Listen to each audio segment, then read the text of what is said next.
আপনারা জানেন বাংলাদেশে ছাত্রদের চাকরির ক্ষেত্রে বৈষম্য ছিল তা নিরসনের জন্য মূলত বৈষম্য বিরোধী ছাত্র আন্দোলনের নেতৃত্বে একটি ছাত্র আন্দোলন শুরু হয়েছিল। কিন্তু পরবর্তীতে ছাত্র আন্দোলনকে দমনের জন্য একটি ফ্যাসিস্ট রেজিম খুব কঠিনভাবে তারা ছাত্রদের উপর দমন পীড়ন চালায়, গুলি চালায় এবং শত শত মানুষকে হত্যা করে। তারপরে এই হত্যাকারী গোষ্ঠী যখন আমরা বিচার চেয়েছিলাম তাদের কাছে, তখন তারা কি করেছিল, প্রত্যেকটা বিচারের দায়, প্রত্যেকটা হত্যার দায় এই দেশের ছাত্র জনতার উপর চাপিয়ে দেওয়ার অপচেষ্টা চালিয়েছিল। ঠিক সেই মুহূর্তেই দেশের ছাত্র জনতা গণপ্রতিরোধ গড়ে তোলে। তারা একটা দীর্ঘ সময়ের বাংলাদেশের ফ্যাসিস্ট রেজিমের অবসান ঘটায় এবং বাংলাদেশের মানুষ আজকে বিজয় মিছিল নিয়ে রাস্তায় নামে। বাংলাদেশের ছাত্র জনতা সবসময় শান্তিপ্রিয় ছিল। এদেশের ছাত্র জনতা 1952 ঘটিয়েছিল, 1956 ঘটিয়েছিল, 63 ঘটিয়েছিল, 69 ঘটিয়েছিল, 71 ঘটিয়েছিল, 89 ঘটিয়েছিল। প্রত্যেকটা আন্দোলনই ছিল ছাত্রদের নেতৃত্বে শান্তিপূর্ণ আন্দোলন। এবারও ছাত্ররা যখন শান্তিপূর্ণ আন্দোলন করছিল তখন গণহারে গুলি করে ছাত্রলীগ যুবলীগকে লেলিয়ে দিয়ে এদেশের ছাত্র জনতার উপর নির্মম হত্যাকাণ্ড পরিচালনা করা হয়। এখানে ছাত্রলীগ যুবলীগের সাথে পেটুয়া বাহিনী হিসেবে ব্যবহার করা হয় দেশের আইন শৃঙ্খলা বাহিনীকে, যেটা এদেশের মানুষের টাকাই কেনা বুলেট এদেশের মানুষের বুকে বিদ্ধ হয়। যার পরে এদেশের প্রতিটা প্রান্ত থেকে, গ্রামগঞ্জ, প্রত্যেকটা ইউনিয়ন ওয়ার্ড থেকে মানুষজন ঢাকা অভিমুখে আমরা যখন লং মার্চের আহ্বান করি, প্রত্যেক মানুষ, কোটি মানুষ ঢাকার রাজপথে নেমে আসে। সকাল থেকে তারা দমনের চেষ্টা করে এবং বিভিন্ন জায়গায় স্নাইপার বসিয়ে প্রচুর মানুষকে হত্যা করে। পরবর্তীতে যখন গণপ্রতিরোধের মুখে পড়ে তখন রাস্তা ছেড়ে পালায় এবং এই ফ্যাসিস্ট রেজিমের প্রধান হেলিকপ্টার দিয়ে গণভবন থেকে পালিয়ে যায়। এদেশের ছাত্র জনতা তাদের সম্পত্তি বুঝিয়ে নেয়। আমরা বারবার বলেছি, গণভবন এদেশের মানুষের সম্পত্তি। কোনো খুনি, কোনো ফ্যাসিস্ট এই গণভবনে থাকতে পারবে না। ঠিক ছাত্র জনতা তাদের সম্পত্তি বুঝিয়ে নেয় এবং গণভবন থেকে ফ্যাসিস্ট সরকারকে, খুনি সরকারকে বিতাড়িত করে। তার পরবর্তীতে যেটা হচ্ছে, যখন তারা পরাজিত হলো তখন দেশের বিভিন্ন প্রান্তে তারা সংখ্যালঘুদের উপর হামলা করা শুরু করলো। তারা বিশ্বের কাছে দেখাতে চাচ্ছে বাংলাদেশ একটি সাম্প্রদায়িক দেশ।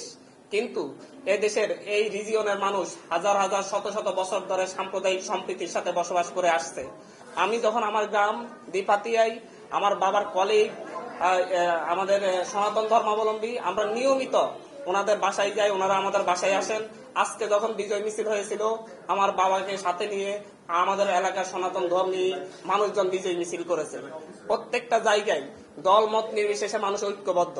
এখানে কেউ গোলাপানিতে মাছ শিকার করতেছে পরাজিত গোষ্ঠীটি, যারা পাকিস্তানি প্রেতাত্মাদের মতো, পাকিস্তানি হানাদার বাহিনী প্রেতাত্মাদের মতো মুক্তিযুদ্ধের চেতনাকে ব্যবহার করে বারবার এদেশের সাম্প্রদায়িক সম্প্রীতি নষ্ট করার জন্য উঠে পড়ে লেগেছিল। তারা এখন এদেশের ইমেজ, তারা যখন এদেশে থাকতে পারে নাই, ফ্যাসিস্টরা যখন এদেশ থেকে বিতাড়িত হয়েছে, তখন তারা এদেশের মানুষের ইমেজ নষ্ট করার জন্য প্রতিটি জায়গায় হামলা ভাঙচুর শুরু করেছিল, যার সাথে এদেশের ছাত্র জনতার ন্যূনতম সম্পর্ক নেই। আরেকবার বলছি, এদেশের ছাত্র জনতার এই সাম্প্রদায়িক সম্প্রীতি বিনষ্টের যে খেলা চলতেছে এর সাথে ন্যূনতম সম্পর্ক নেই। বাংলাদেশের ছাত্র জনতা শান্তিপূর্ণভাবে বিজয় উদযাপন করছে এবং তারা প্রতিটি জায়গায় সকল ধর্ম বর্ণের মানুষকে নিরাপত্তা দেওয়ার জন্য তাদেরকে আমরা প্রত্যেকটা জায়গায় অবস্থান নেওয়ার জন্য আহ্বান করছি, যাতে এই পরাজিত শক্তিটি আরেকবার এই দেশের মানুষের উপর নির্মম নির্যাতন চালাতে না পারে। তারা এখন মুখোশ পাল্টে সাধারণ ছাত্র জনতার ভিতরে ঢুকে এদেশের সাম্প্রদায়িক সম্প্রীতি বিনষ্ট করে এদেশকে সন্ত্রাসী কার্যকলাপ পরিচালনার অপচেষ্টা চালাচ্ছে। কিন্তু ছাত্র জনতা যেভাবে একটি ফ্যাসিস্ট সরকারকে প্রতিরোধ করেছে, সুতরাং এই সাম্প্রদায়িক সম্প্রীতি বিনষ্টের সাথে যারা লিপ্ত তাদেরকে প্রতিরোধ করতে এদেশের ছাত্র জনতার 10 মিনিট সময়ও লাগবে না। এদেশের ছাত্র জনতা রাজপথে আছে।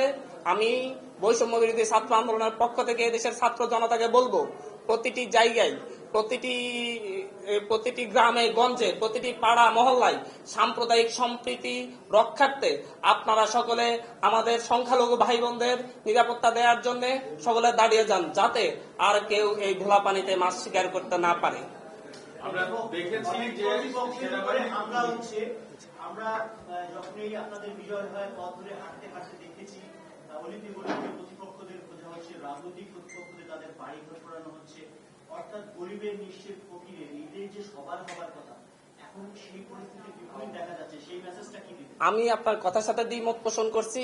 এদেশে কোন প্রতিপক্ষের উপর বৈষম্য বিরোধী ছাত্র আন্দোলন বা হচ্ছে এদেশের ছাত্র জনতা কোন প্রতিপক্ষের উপর হামলা করেনি। তারা প্রতিরোধ করেছে সন্ত্রাসীদেরকে। আপনারা যারা দেখেছেন যে হচ্ছে পথে প্রান্তরে গুলি নিয়ে, পিস্তল নিয়ে, লাঠিসোঁটা নিয়ে, রামদা নিয়ে যারা ছাত্র জনতার উপর হামলে পড়েছিল, তাদেরকে প্রত্যেকটা জায়গা থেকে তারা প্রতিরোধ করেছিল।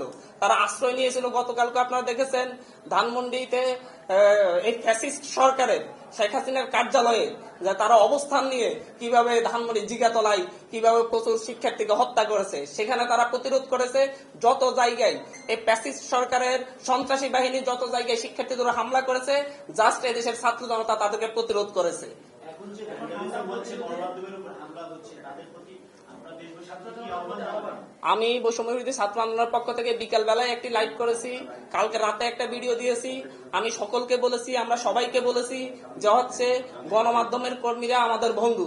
গণমাধ্যমের উপর কোথাও হামলা নয়, গণমাধ্যম আমাদের তথ্যগুলা তুলে ধরছেন।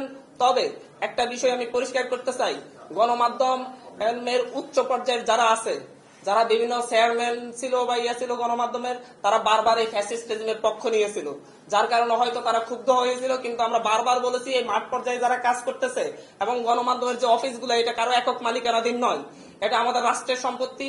এই রাষ্ট্রীয় সম্পত্তিকে রক্ষা করতে হবে এবং এই দেশের গণমাধ্যম কর্মীরা যারা মাঠ পর্যায়ে কাজ করে, তারা আমাদের সাথে অত্যন্ত আন্তরিক এবং তারা আমাদের প্রত্যেকের নিরাপত্তা, তারা আমাদের প্রত্যেকের নিউজগুলো অত্যন্ত আন্তরিকতার সাথে কাভার করে।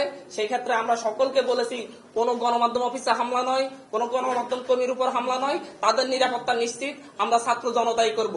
এবং এখান থেকেও বলছি, বাংলাদেশে এখন এই মুহূর্তের পর থেকে আর কোথাও কোনো আগুন জ্বলবে না, আর কোথাও কারো উপর হামলা হবে না, আর কাউকে কোনো আমাদের কোনো প্রতিশোধ নেই। আমরা সকলকে ক্ষমা করে দিলাম, সাধারণ ক্ষমা ঘোষণা করা হলো এবং পরবর্তীতে যারা হত্যাযজ্ঞের সাথে জড়িত ছিল তাদেরকে আইনের আওতায় দ্রুত বিচার আদালত প্রতিষ্ঠা করে, দ্রুত বিচার ট্রাইব্যুনাল প্রতিষ্ঠা করে তাদের বিচার করার ব্যবস্থা আমাদের ইন্টেরিয়াম গভর্নমেন্ট যেটা হবে সেটাকে করবে। সেনাপ্রধান আজকে তার বক্তব্যে বলেছেন যে সরকারের পতন হওয়ার পরে মূলত আপনার যারা মাঠে সেনা বাহিনী এসেছে, তাদেরকে আইন শৃঙ্খলা পরিস্থিতি বজায় রেখে আমরা এই বিষয়ে আমরা এই প্রেস ব্রিফিংটা করছি বাংলাদেশের বিভিন্ন জায়গায় হামলার ব্যাপারে, প্রতিপক্ষের উপর বা সাম্প্রদায়িক সম্প্রীতি বিনষ্টের ব্যাপারে যে হামলা, সেটা নিয়ে আমরা পরবর্তীতে আমাদের আলোচনা চলছে। আমরা সেনাপ্রধান এবং হচ্ছে রাষ্ট্রীয় আগামী গভর্নমেন্ট প্রতিষ্ঠা নিয়ে কিরকম সরকার আসবে সেটা নিয়ে আমরা অতি দ্রুতই আরেকটা ব্রিফ করবো। পরবর্তীতে আর ব্রিফ করা হবে। আচ্ছা, এটা এই ব্যাপারটি ছিল হচ্ছে সাম্প্রদায়িক হামলার ব্যাপারে কথা। আসলে আমরা এই আলোচনাটি এখানে শেষ করছি। ধন্যবাদ।